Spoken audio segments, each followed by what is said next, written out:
Week 11. We had some rain yesterday. I don't know if you can see, but in the mountains behind me, they are now snow-capped.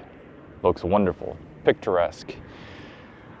Last week I came back from vacation, and the vacation inertia was real. Started working. I set a very low goal for myself, knowing how it typically works. I did manage to improve the landing page, and such that it would be more visually appealing. But at the same time, I started digging more and more into the AI assistant when it comes to coding. I set up some local AI a couple of, 2 or 3 weeks ago, and I was very excited because I could ask questions about how to improve any particular file in my app. But what I didn't do was thinking bigger. And some of the tutorials I saw online, they were doing some crazy stuff. Like, for instance, they could ask the AI to just straight up make an app from beginning to end, and the AI would just give you all the files that you need, and the app would just run. I thought that that's crazy, so I gave it a try. When I was trying that on my local machine, which is running on a 3090 with only 24 gigabytes of memory, if you were to use any reasonable model that would already be eating up a big chunk of your VRAM, you don't really have a lot of context size for the AI agent to actually generate a meaningful app. It might be able to write you one file, but as soon as it gets into like one of those big Kotlin multi-platform apps and stuff, it just wouldn't do. It would run out of memory very quickly. And running in my RAM would be out of the question because it would take forever.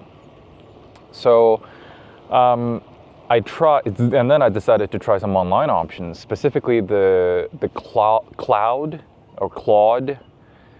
AI 3.7 Sonnet, and I paid $20 for it for a month, and it is a bit mind blowing. You got to be very specific with your prompts. In other words, in the instructions that you give the AI agent, you have to be ultra specific about what you want the app to do, what the technologies you want the app to use, and how the app would sort of function. Otherwise, it would just like give you wild decisions that most likely wouldn't fit your needs. So I came up with a 2,000 word prompt for my particular app. I fed it to the AI agent, to the Claude 3.7 online. I had to pay for the Pro, otherwise it wouldn't do it for me. And in my prompt towards the end, I made sure to specifically say that if you have any questions with regards to how the app works or how the app should be architected, ask me before making any arbitrary decisions. And it asked me some follow-up questions that are really good that I neglected to specify in my original prompt. And after feeding the information that the AI agent was looking for, it just, I think within 5 or 10 minutes, spat out the file structure, all the content of all the files that you need for the app, and it even mocked up some UI screenshots for you to see what the app would look like once it's run. And I was like, what? That's crazy. After digging into a bit deeper, I did realize that, number one, it's not using the latest technology. I'll explain this a bit later. And number two, there are a decent number of mistakes. In other words, if you were to just straightforwardly import all the files directly into Android Studio, it would not compile.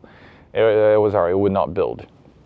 And the funny thing is, in the UI, the web UI, where you ask the AI to generate the files, you could highlight the things that are a mistake, and then you can ask them to explain, or you can follow up on that. And Claude would actually catch the mistake and then modify everything. And the reason that, what was the first thing that I mentioned? Oh, right, and it's not using the most latest technologies. One of the things I learned is that most AI agents cannot search the web when you ask a question. So when I'm asking Claude to make an app for me, it will draw from its trained material, like its brain, and its brain is static as of the latest data set that was fed to it. And in this instance, it was November 2024, which would have been 4 months ago. This usually is not too big of a problem, except for if you're working with like cutting edge technology. And Kotlin multi-platform is seeing a lot of development every day. You know, a lot of the new features and stuff would be sort of out of date in 4 months' time. One of the things that you could do, I discovered, is that you could feed it a URL to a documentation page, and then it would you'd read it and then sort of adjust the final output for you. But obviously this wouldn't be practical to do for an app with dozens, if not hundreds of files and thousands of functions and API calls. And so this is another area where you know, our current AI, which is in its very infancy, is not able to do, and that's the value sort of a human programmer can provide. In any case, what I can do really sort of blew my mind. I've been a Luddite for a long time. I've sort of been resistant to the idea of AI. You know, all real men, you know, no, excuse my language. Real programmers code themselves. They don't use those tools. But then, you know, I recalled back in the days when sort of higher level programming languages came to surface to replace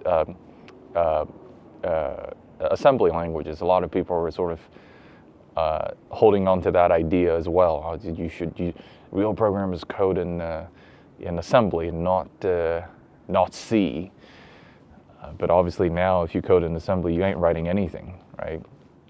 So I have a feeling that perhaps this is what's to come, in that our value as software developers would no longer be sort of Stack Overflow machines, and not just be Stack Overflow machines, and one additional tool that we have to learn to use and to sort of adopt in our workflow is those AI agents. That's pretty profound. I was not expecting myself to get to this point when I set out to make just one little app to publish on the Play Store to get put it on my resume, I suppose, or to make some money. Yeah, so that's the situation with AI. I think I'll play with it for a while. So that's the plan for next week. I plan to actually refine the prompt and then follow up in multiple follow-ups with Claude AI to come up with an actual app, and then attempt to implement it, right? Attempt to make the code that Claude gives me run in the IDE. And if it can, oh boy, it would drastically speed up my my development. I'm not one of those 10x programmers. As you can probably see from my updates, I'm probably one of those 0.1x programmers.